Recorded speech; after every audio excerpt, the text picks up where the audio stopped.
I didn't find the bunker. I accumulated toward it. That's the honest version, though it doesn't make for the kind of story people want. They want the moment, the cinematic beat where you pull back the vines, and there it is. Your salvation, conveniently located and structurally sound. But October doesn't work like cinema. October works like erosion. You try one place, and it fails. You try another, and it fails differently. You sleep in a furniture warehouse for 6 nights until the smell from the loading dock becomes explicable and you leave without checking.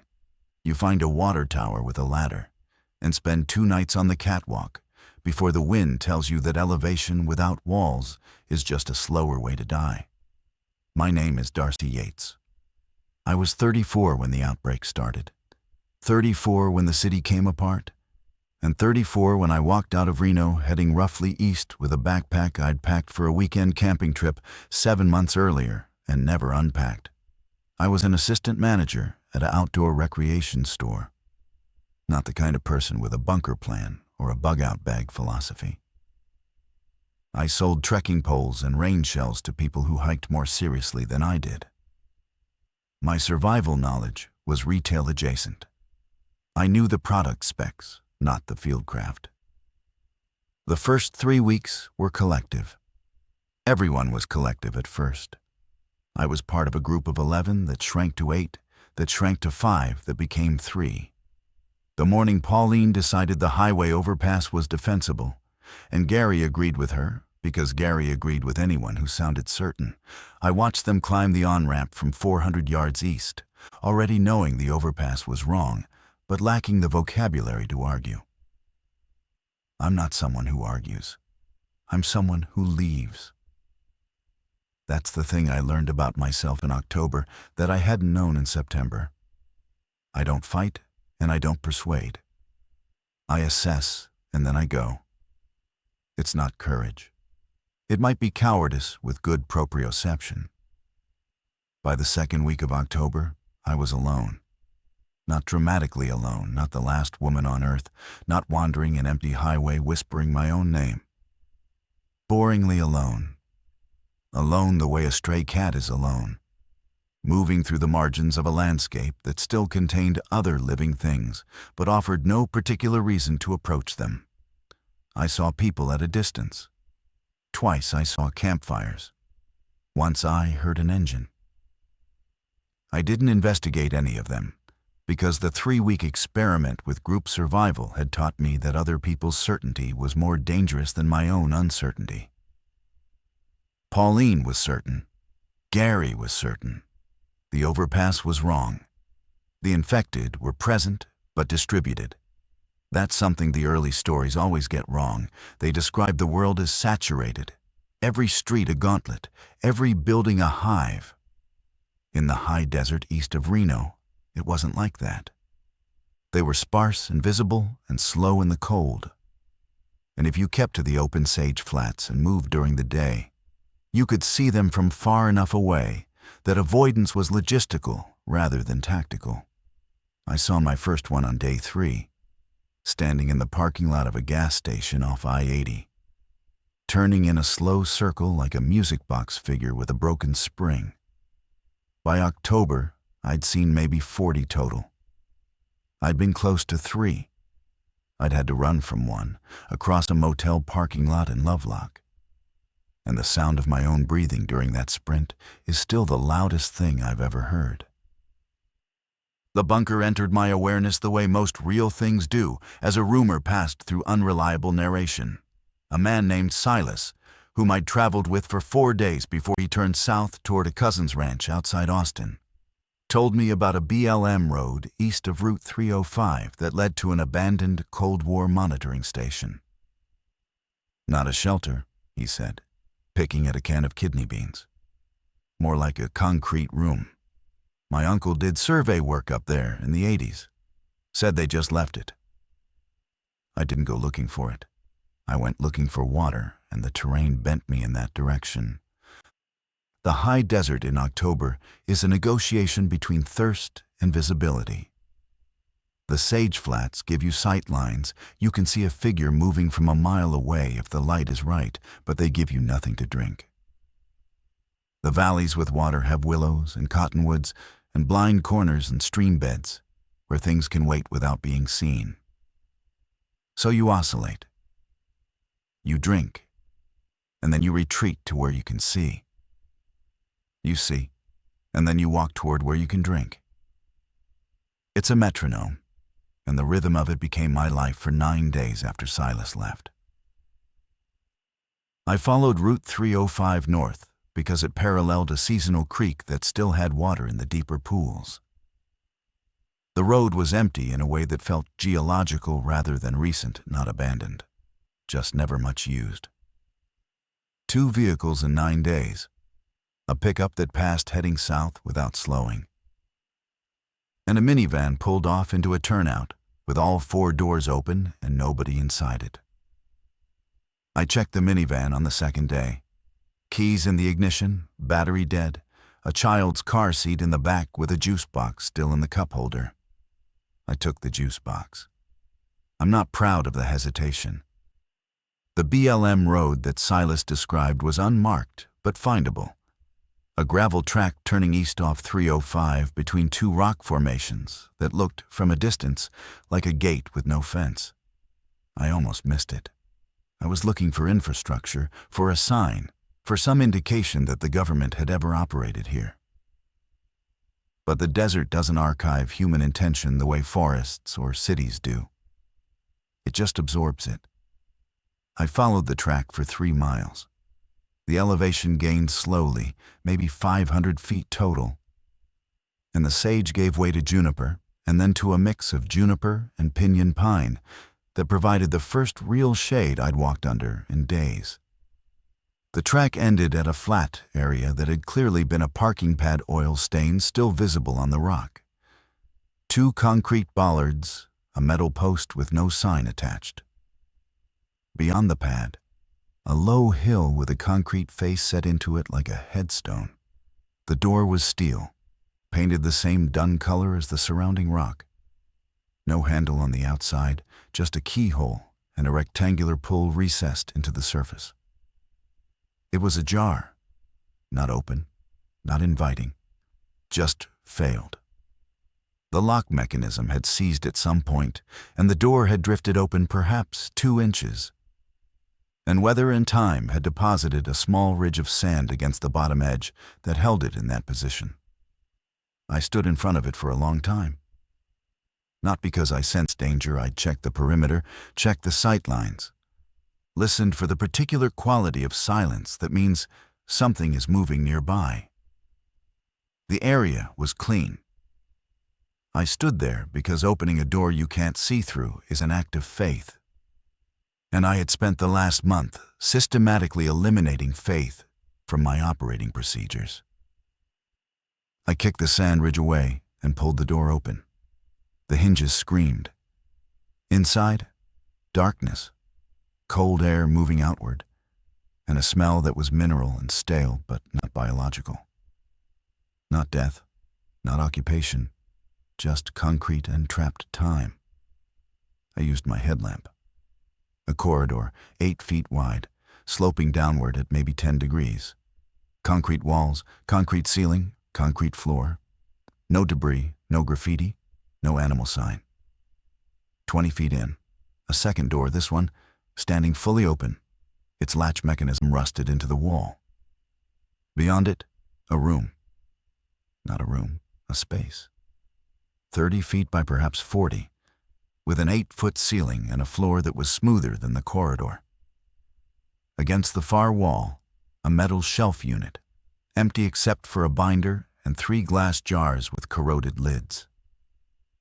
A second doorway led to a smaller room, 12 by 12, with plumbing stubs protruding from the floor and wall where fixtures had been removed. A third space, barely more than a closet, contained an electrical panel with every breaker tripped and wiring that ran into conduit disappearing into the ceiling. No furniture, no bunks, no supplies, no evidence of habitation more recent than whatever government function had originally justified the concrete. The binder on the shelf contained equipment logs dated 1967 through 1972. Seismic monitoring, apparently. Someone had measured tremors here for 5 years and then stopped. 1,700 square feet of underground concrete, temperature stable, structurally sound, with a single choke point entrance and sight lines extending a quarter-mile from the door in 3 directions. I sat on the floor against the far wall and drank the child's juice box. I didn't decide to stay. I just didn't leave. The first night was the worst night of the entire winter. Worse than the night in January when the temperature hit -12, and I woke up shivering so violently I bit my tongue. Worse than the night I heard something scratching at the outer door for 40 minutes. The first night was the worst because it was shapeless. I had no system, no routine, no task list to separate the hours from each other.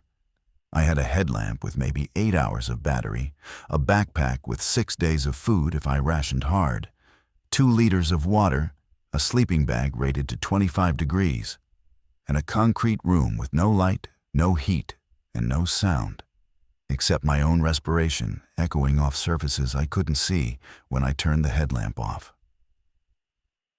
I didn't sleep. I sat against the wall and listened to the dark manufacture noises out of nothing. The human ear, in the absence of input, generates its own. I heard dripping that wasn't there. Footsteps that were my own heartbeat conducted through the concrete. And once, very clearly, a woman's voice saying a word I couldn't parse. That one almost sent me back up the corridor and out. But the word didn't repeat. And the rational part of my mind, the part that had gotten me here by refusing to follow Pauline onto the overpass, identified it as auditory pareidolia and filed it away as a symptom rather than a signal. By morning, I knew it was morning only because my watch said so. I had made 2 decisions. First, I would stay for 1 week, long enough to assess the water situation and determine whether this space could sustain a person through winter. Second, I would not let the space remain shapeless. If I was going to live inside concrete, the concrete had to become something. Not decorated, not comfortable, organized, legible. A place where every object had a position and every hour had a function. That second decision is the one that saved me, though I didn't know it then. I thought I was being practical. I was actually building the architecture of my own sanity. And the concrete was just the medium. The water situation resolved itself within the first 2 days. The seasonal creek I'd followed along 305 was 3 miles west and accessible by the gravel track. But closer, a half-mile northeast, down a slope through the Pinion, I found a spring seeping from a rock face into a natural basin. Flow was slow but steady, maybe a gallon an hour pooling in the basin before it overflowed and disappeared into the sand. In the desert, that's wealth. I filled every container I had and calculated. If the flow held through winter, water was not the constraint. Everything else was. Food was the constraint. I had 6 days of food and no way to resupply that didn't involve traveling to structures where the infected might be present. The nearest town on my map was Crescent Valley, 11 miles north. I didn't know if it was occupied, abandoned, or overrun, and I wasn't ready to find out. But I had perhaps a week before the question became mandatory. I spent that week on the bunker instead. Avoidance dressed as productivity, I know that now. But the productivity was real. The electrical panel was dead, and the wiring was 40 years past useful. But the conduit runs told me where the original designers had intended light and power. The plumbing stubs in the second room confirmed there had once been a sink and possibly a toilet, connected to a septic system somewhere outside. The ventilation was passive 2 6-inch pipes running through the ceiling to the surface, screened against animals, providing enough airflow that the air in the main room, while stale, was breathable. On the third day, I unsealed the outer door fully, braced it open during daylight hours, and let the October sun angle down the corridor for the 4 hours it aligned correctly. The light reached maybe 15 feet inside. But 15 feet of natural light in a concrete room is the difference between a shelter and a grave. I swept the floors with a juniper branch. I inventoried every object I owned and assigned it a location along the east wall. I used a chunk of wheat fallen from the ceiling to scratch a calendar into the wall beside the door, the date I'd arrived, October 19th, and every date after it, 1 mark per day. The marks became the spine of everything. On day 6, I walked to Crescent Valley. I left at dawn, carrying an empty backpack and the pry bar I'd pulled from the minivan's tire kit. 11 miles is a 3.5-hour walk on flat terrain if you're not stopping to scan. But I was stopping every 200 yards to glass the road ahead with the one luxury item I'd taken from the outdoor recreation store before leaving Reno. A pair of compact binoculars I'd kept in my employee locker and grabbed on the way out the door. I sold hundreds of pairs. I never thought I'd use them like this. Crescent Valley was 5 buildings and a post office arranged along a single paved road that connected to Route 306. It had been small before the outbreak and was now smaller. 2 of the 5 buildings had been burned not recently. The char was weathered, and the post office door was standing open with a drift of undelivered mail fanning across the threshold. No vehicles, no movement, no sound except the wind working a loose sheet of corrugated roofing on the farthest building. I watched from a rise for 40 minutes before approaching. In those 40 minutes, I saw one infected. It was inside the building with the loose roofing, visible through a window, standing in what appeared to be a feed store. Just standing. Not pacing, not reacting to the roofing noise, not oriented toward anything. I'd seen this before, the standing fugue that seemed to be their default state when nothing triggered their attention. It was the first one I'd seen in 8 days. And the distance between its stillness and my heartbeat was the distance between what I understood about them and what I feared about them. I entered the nearest unburned building from the back. A general store, stripped but not gutted. The shelves were mostly empty. Anything obviously useful had been taken by whoever left or passed through, but mostly empty is not completely empty. And the difference matters. What I took, 12 cans of food, assorted, 3 with labels missing, a bag of white rice, 5 pounds, with a mouse hole in one corner that I sealed with tape from a roll I found behind the register. A box of Strike Anywhere matches, nearly full. A plastic tarp, blue, folded and dusty on a bottom shelf. 2 rolls of duct tape, a sewing kit, a bottle of ibuprofen, unopened, a jar of petroleum jelly, a can opener. From the post office, I took nothing except a long look at the mail on the floor. Letters addressed to people who would never read them. I didn't touch them. Touching them would have made the people real. And I couldn't afford real people that day. I left Crescent Valley by noon and was back at the bunker by 3:30. The infected in the feed store had not moved during my entire visit. I don't know if it was still standing there that night. I don't know if it's standing there now. The first improvement was heat. I couldn't build a fire inside the bunker. The ventilation was passive, not active, and smoke would accumulate faster than it could draft through the 6-inch pipes. But I could build a fire outside the entrance, in the flat area where the parking pad was, and let radiant heat enter the corridor. More importantly, I could heat rocks. This was retail-adjacent knowledge finally earning its keep. I'd sold camping equipment to people who heated their tents with rocks pulled from the fire ring river stones, ideally, because they held heat longer and were less likely to fracture. The desert didn't offer river stones, but the slope behind the bunker had a basalt outcrop with dense, fist-sized pieces that I could carry inside and arrange along the corridor wall, where they would radiate heat for 4 to 6 hours before cooling to ambient. The first time I carried hot rocks into the bunker and felt the temperature climb from 48 degrees to 57, I sat on the floor and held my hands over them, the way you hold your hands over a campfire, palms down, fingers spread. It was 57 degrees. It was absurd. It was the warmest I'd felt in a month. The tarp became my door seal. The steel door was functional but not insulated, and when I closed it at night, the cold conducted through the metal and turned the corridor into a refrigerator. I triple-folded the tarp and duct-taped it over the interior face of the door, creating a buffer that wasn't insulation in any engineering sense, but was insulation in the sense that mattered.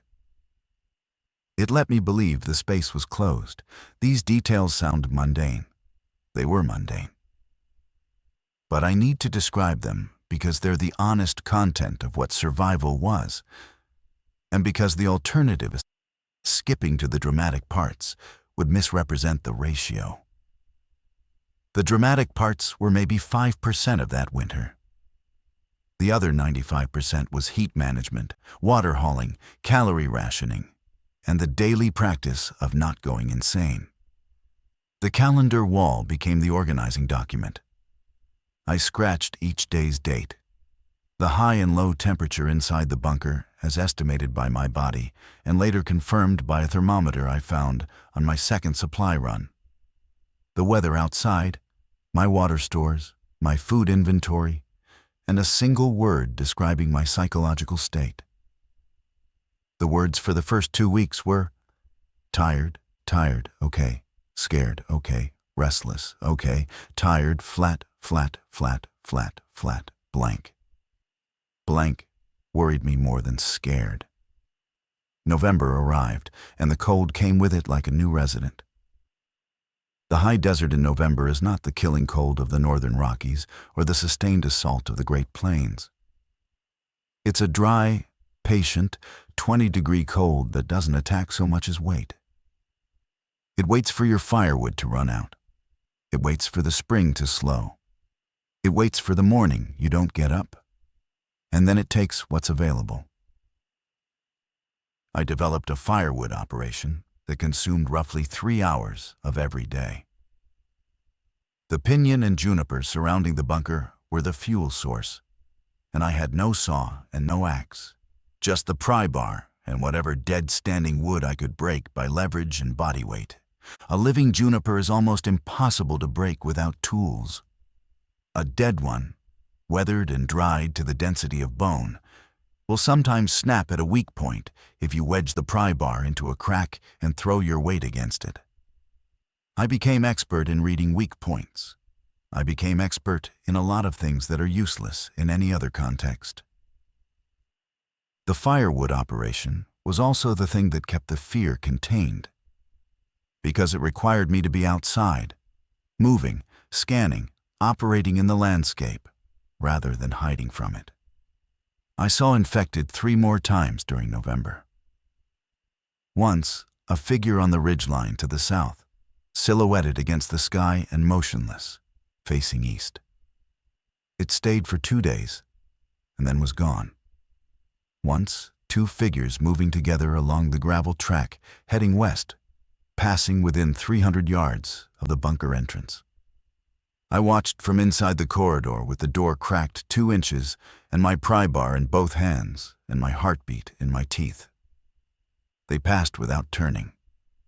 The 3rd time was the scratching. November 23rd, 1:40 in the morning by my watch.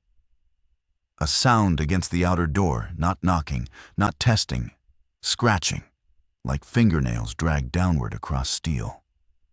I was in the main room, in my sleeping bag, and I heard it clearly through the tarp-covered door.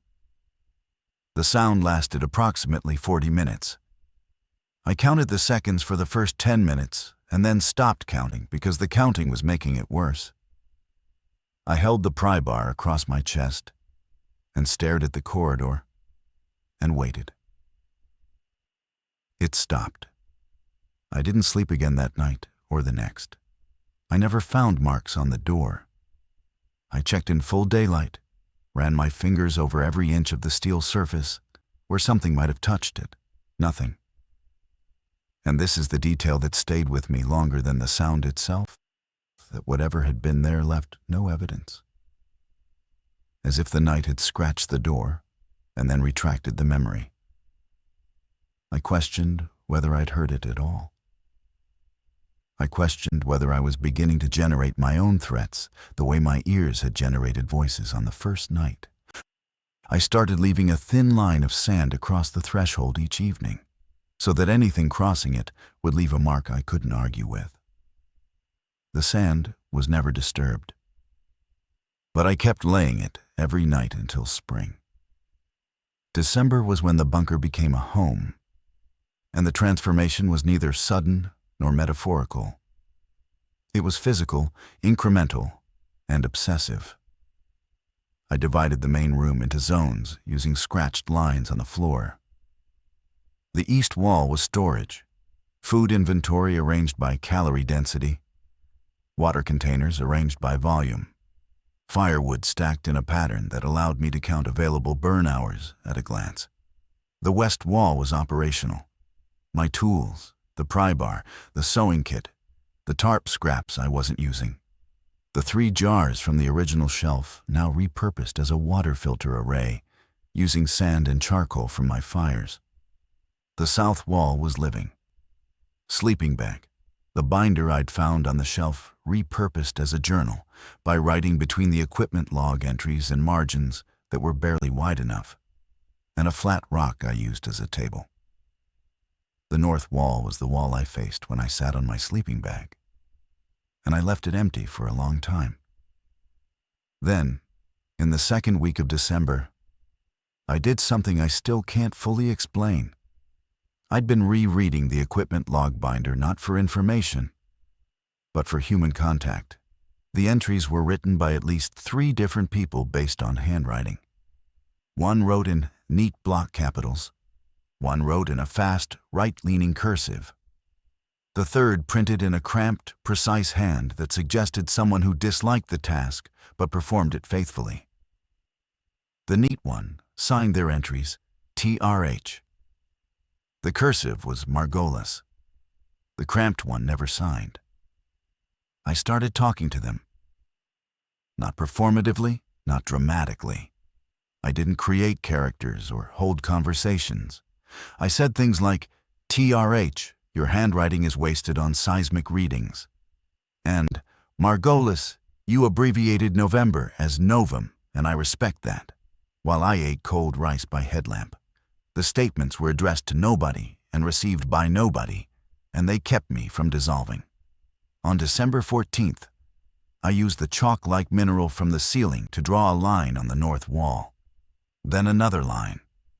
By the end of the day, I'd drawn a window. Not a realistic window. I have no artistic skill, but a rectangle with 4 panes and a suggestion of curtains. And through the window, a horizon line with mountains that were shaped like the mountains I could see when I stood outside the bunker entrance.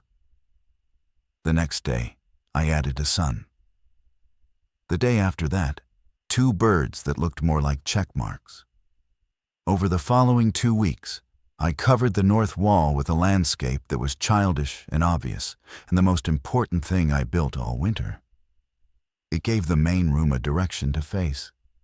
It gave my sleeping bag a view. I'm describing this because it matters, because the story everyone expects, the story where I fortified, defended, strategized, survived through tactical excellence and physical toughness, is not what happened. What happened was that I drew a window on a wall to keep myself human, and it worked. And the fact that it worked is the thing I'm most afraid to say out loud, because it sounds like weakness, And it was the opposite. My second supply run was on December 20th. Crescent Valley again. Same approach. Same 40 minutes of observation from the rise. The feed store infected was gone. The building was empty.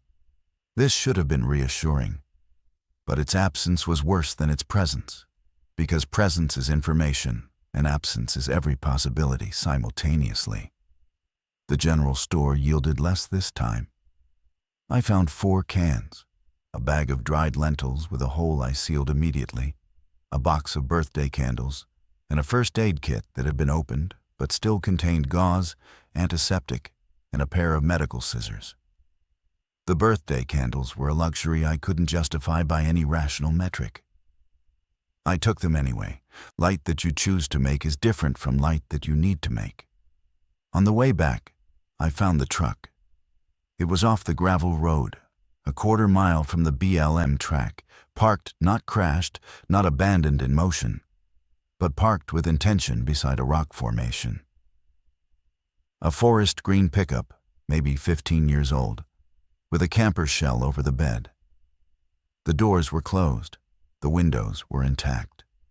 A fine layer of dust covered everything uniformly, suggesting it had been there for weeks. I circled it twice before approaching.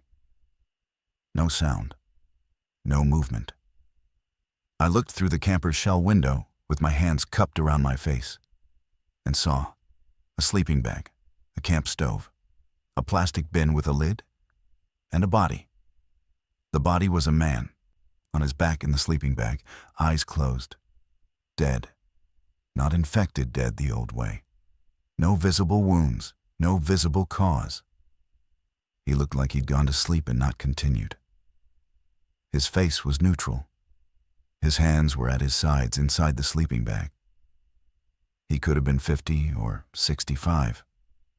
Death and the cold had removed the distinction. I stood outside that truck for a long time. Longer than I'd stood outside the bunker door, and for a different reason. The bunker door was about fear. The truck was about something else. This man had driven here, parked deliberately, arranged himself in his sleeping bag, and stopped. Whether he'd stopped by choice or by body, I couldn't know. But the arrangement, the intentional parking, the closed doors, the clean interior suggested a person who had decided where to be when it ended. I opened the door. I took the camp stove and the plastic bin, which contained a pot, a fork and spoon, a headlamp with batteries, a paperback novel, and a half-empty bottle of whiskey. I left the sleeping bag. I left him. I didn't bury him. I couldn't move him alone, and the ground was already too hard. I closed the door the way I'd found it. I said, "Thank you," to the dust on the windshield, and walked back to the bunker with his belongings. The camp stove changed everything. Not because I couldn't survive without it. I'd been surviving without it for 2 months, but because hot food in December is the difference between eating and nourishing. And that difference is the difference between maintaining a body and maintaining a person inside the body. That night, I heated lentils on the camp stove inside the bunker with the door cracked for ventilation and ate them from the dead man's pot with the dead man's spoon. And they were the best meal of my life. And I read the first chapter of the dead man's novel by the dead man's headlamp. And it was a thriller about a submarine, and it was terrible, and I read 20 pages. Christmas arrived on the calendar wall, and I let it. I hadn't intended to observe it. Observing it meant acknowledging the date, which meant acknowledging the year, which meant acknowledging everything the year had contained, and everyone who wasn't here to contain it with me. My parents were in Boise, or had been in Boise, and I didn't know anything beyond that, and didn't have the means to learn. My sister was in Portland. My 2 closest friends were in Reno. The signal infrastructure that might have told me their status was gone, and the empty space where their information should have been was not a wound. It was a climate. It was the weather I lived in. Some days it rained, and some days it didn't. But on December 25th, I lit 3 birthday candles and stuck them in a crack on my flat rock table and sat with them until they burned down. I didn't pray, I didn't toast. I watched the light move on the walls, real light, warm light. Not my headlamp's white LED, but actual flame, and the shadows it made on the drawn window were the closest thing to animation the bunker had ever contained. The mountains on the north wall shifted. The checkmark birds almost moved. I opened the whiskey and drank 1 capful. I closed the bottle and put it back in the bin. 1 capful. Discipline is easy when the alternative is obvious. January compressed. The days were short and identical in structure. Wake, check the sand line at the threshold. Open the outer door to assess weather. Haul water from the spring. Collect firewood. Heat rocks. Eat. Read. Draw on the wall. Scratch the calendar. Sleep. The structure was the survival. Not the food, not the water, not the walls. The structure. I understood this clearly by mid-January. The bunker could have been a cave, a basement, a shipping container. It was the sequence of tasks that made it habitable. And if I skipped one, if I slept through the firewood hour or let the water hauling slide a day, the entire architecture wobbled. The cold was real.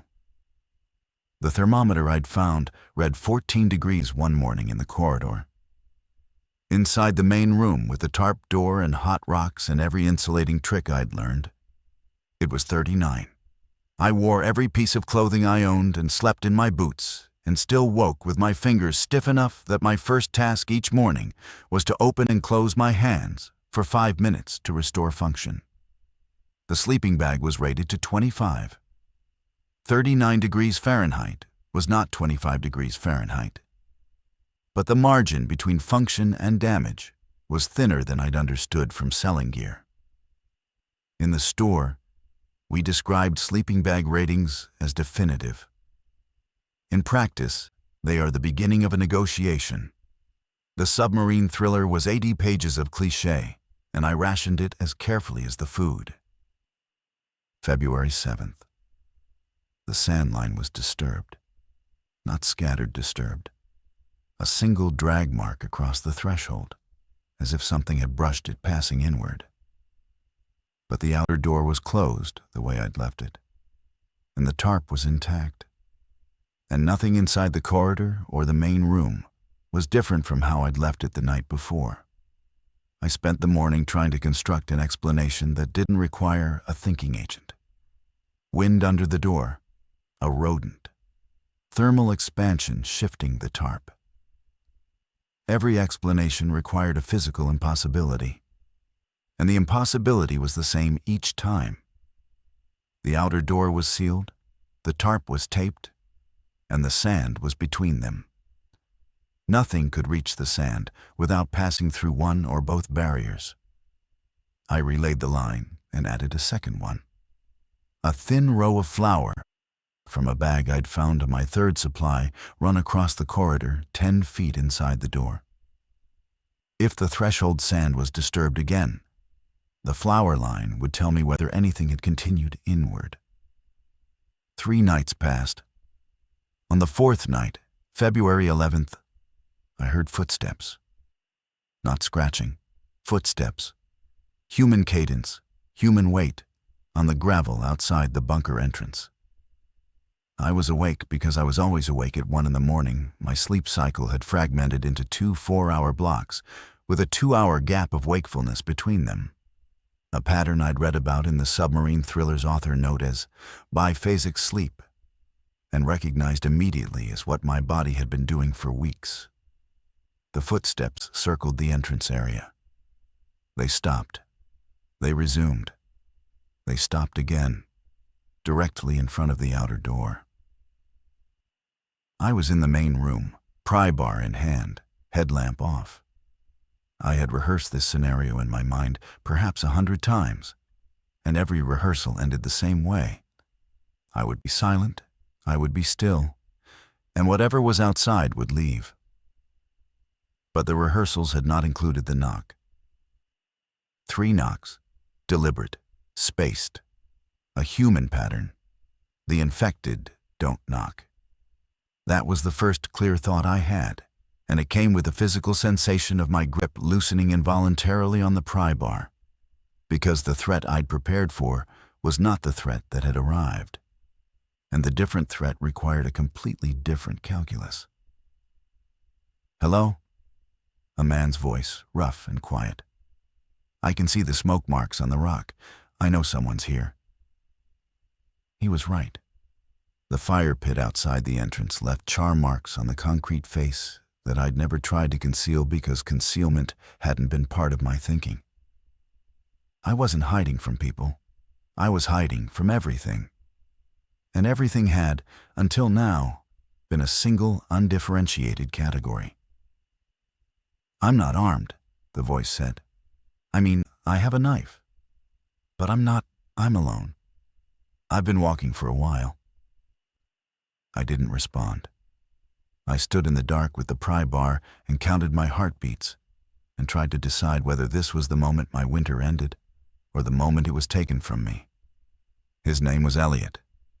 He told me this through the door, without my asking, in the way that people who have been alone for too long volunteer information, not because it's requested, but because withholding it has become physically painful. Elliot Ruiz. I was in Elko. I walked south because the highways were wrong. I've been walking for 11 days. I have some food. I have my own water. I'm not asking to stay. I'm asking to not sleep outside tonight because it's going to be below 0, and I've been outside for 11 days.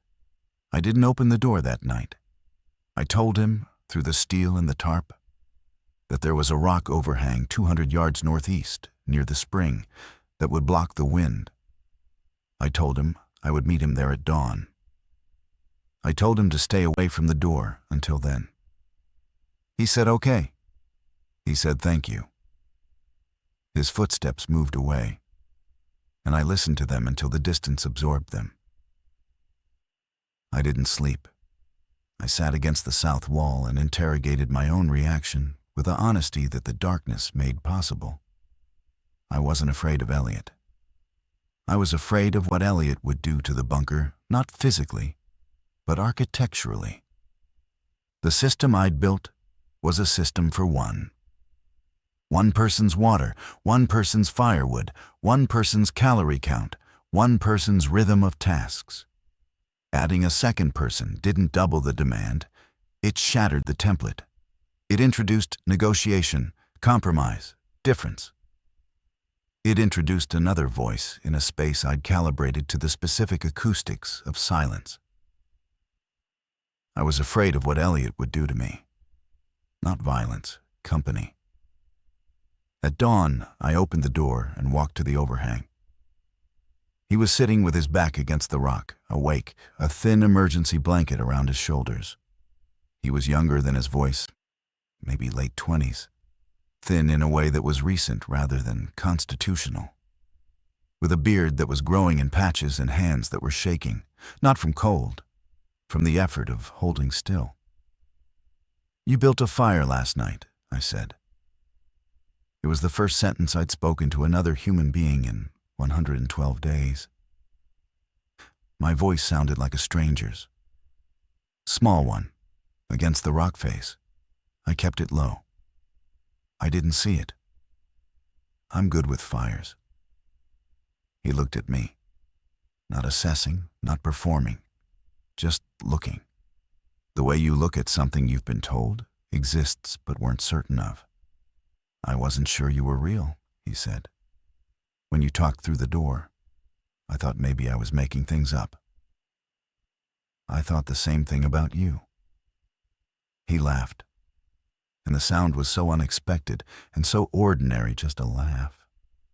Just a human being finding something briefly funny that I had to turn away. I told him he could stay for 3 days while he rested. I told him the bunker was mine. I told him the rules. No entry without permission. No touching the supply wall. No adjusting the fire schedule. No approaching the door after dark. The rules were excessive and irrational, and he agreed to everyone without argument. He slept outside for 2 more nights under the overhang. On the 3rd day, the temperature dropped to 8 degrees, and I heard him coughing from inside the bunker. And the sound of another person's cough in the open air was so different from the sound of my own breathing in concrete that I opened the door and told him to come inside. Elliot stayed for 19 days. He was a machinist from Elko who had survived the first months in a group that dissolved through attrition and disagreement, a sequence he described without drama. People left. Then more people left. Then I left. He didn't ask about my history, and when I offered fragments, Reno, the store, the overpass, as Silas, he received them without follow-up questions. We developed a communication style that was functional rather than intimate.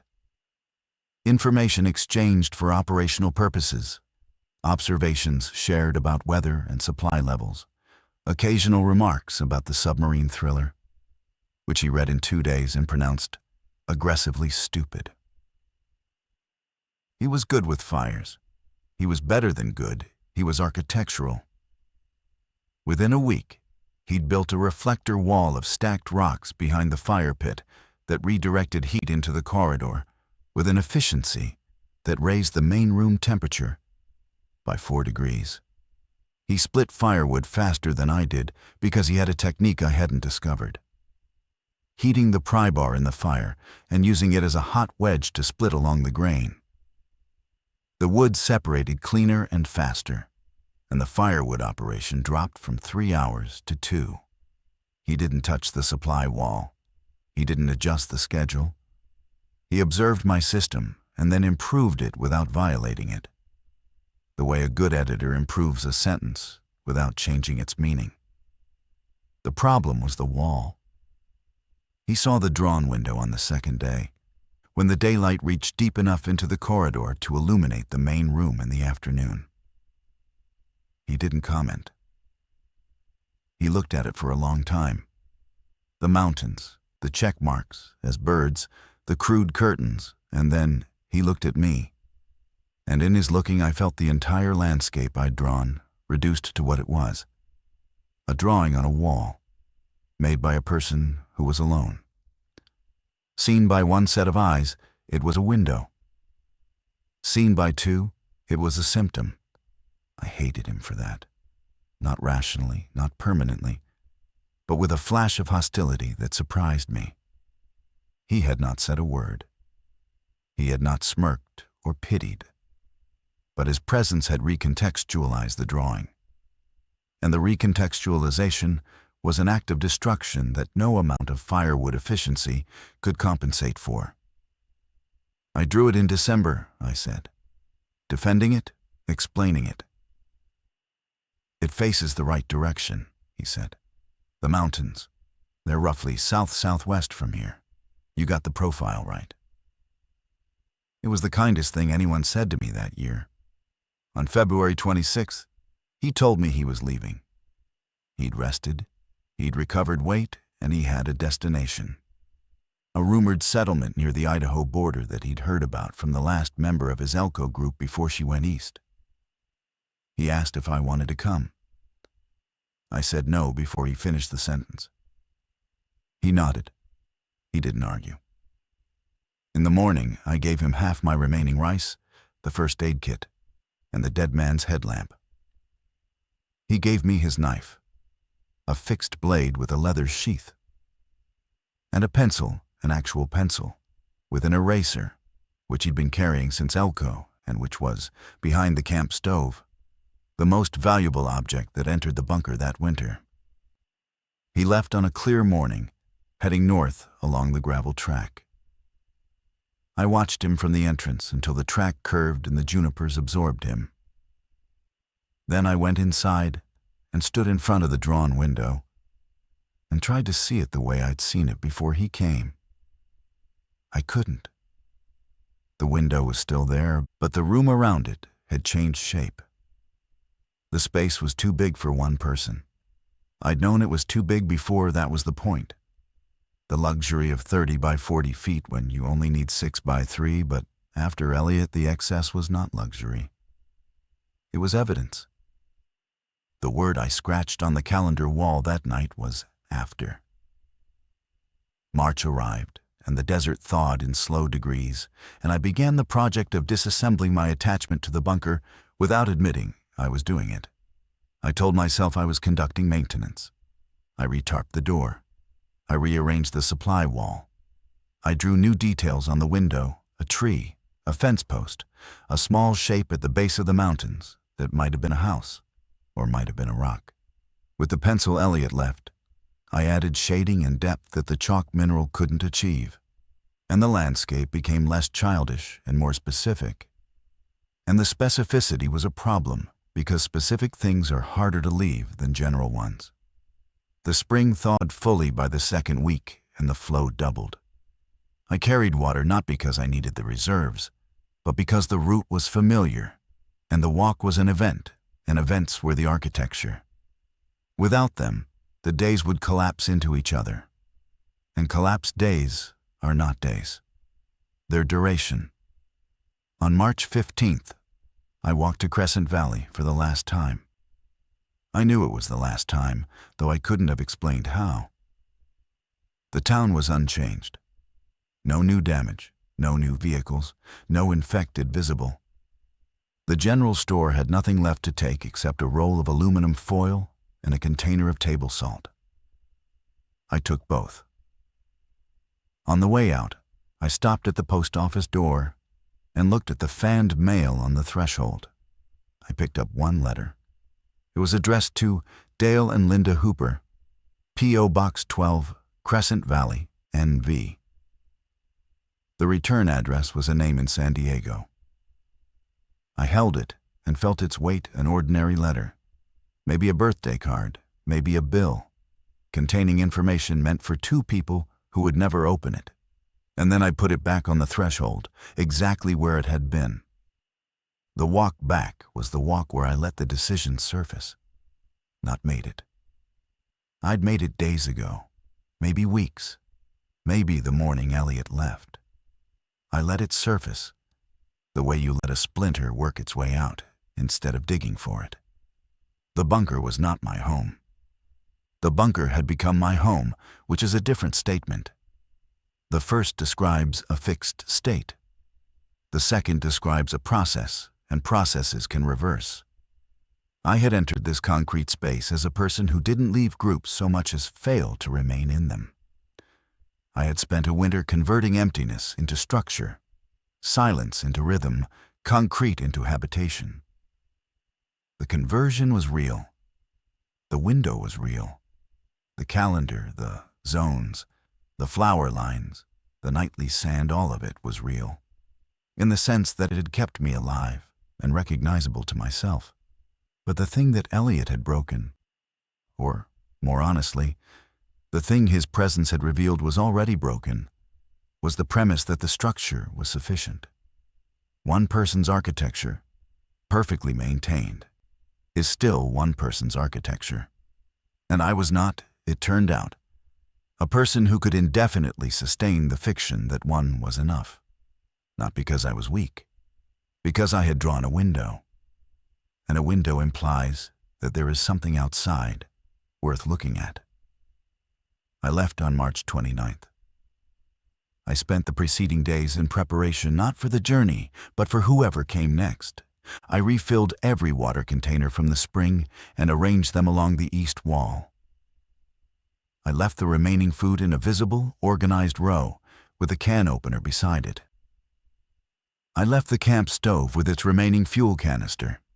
I left the pot, the spoon, the novel, the whiskey with its single missing capful. I left the sewing kit, the duct tape, the aluminum foil, the salt.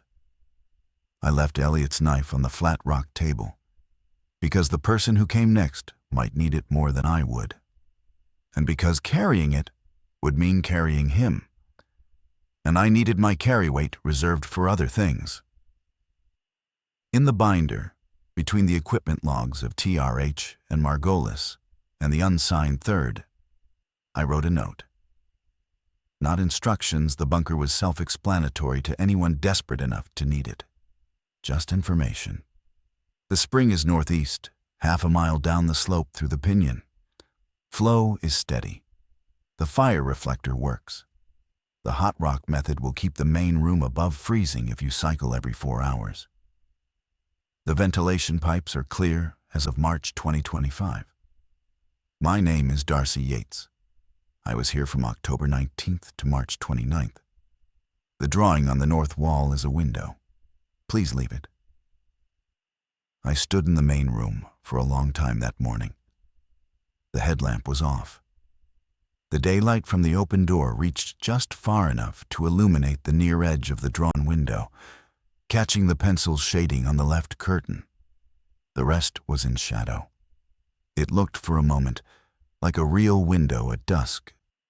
The mountains going dark, the birds settled, the small house or rock at the base receding into evening. I picked up my backpack. I walked up the corridor and through the outer door and into the desert morning. The sun was an hour above the eastern ridge, and the air smelled like sage and cold dust and the specific nothing that high desert air smells like when the wind is still. I closed the door. Not all the way I left it ajar, the way I'd found it. 2 inches open with a sand ridge forming naturally at the base. An invitation that looked like neglect. I walked north, toward Idaho. Toward the rumor Elliot had carried. Toward whatever was there or wasn't.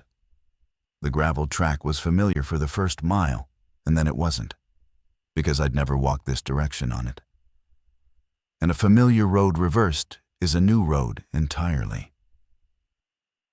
I did not look back. Not because I was strong enough to avoid it, but because looking back would have required me to see the bunker from outside.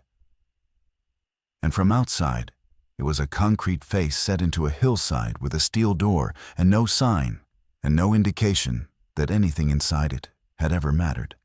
From outside, it was exactly what Silas had described. A concrete room. And I couldn't let that be the last thing I saw, because it wasn't true. Inside, there was a window. I found the settlement 11 days later, in a valley south of Twin Falls. It was smaller than I'd hoped and larger than I'd expected. 43 people in a cluster of buildings around a functioning well, with a fence that was more psychological than structural, and a governance system that was 3 people arguing in a kitchen. Elliot was there. He saw me walking up the road and came out to meet me, and he didn't say my name, just nodded, like I was arriving on schedule for something we'd agreed to. They needed help. Everyone needed help. I didn't have skills that translated into obvious contribution, no medical training, no engineering knowledge, no leadership instinct. But I knew how to organize a space. I knew how to build a system that made a day survivable, and then repeat it. I knew how to take an empty room and make it answer to someone. They gave me a storage building to inventory. It was a mess, donations and scavenged goods piled without system, unlabeled, uncounted. I spent 3 days turning it into something legible. East wall, food by category. West wall, tools and hardware. South wall, medical and hygiene. North wall, I left empty. Nobody asked why. But one morning I came in, and someone had taped a photograph to the north wall, a landscape torn from a magazine, showing mountains under a wide sky. Below it, in handwriting I didn't recognize, a single word: window. I never found out who did it. I left it there. It faced the right direction.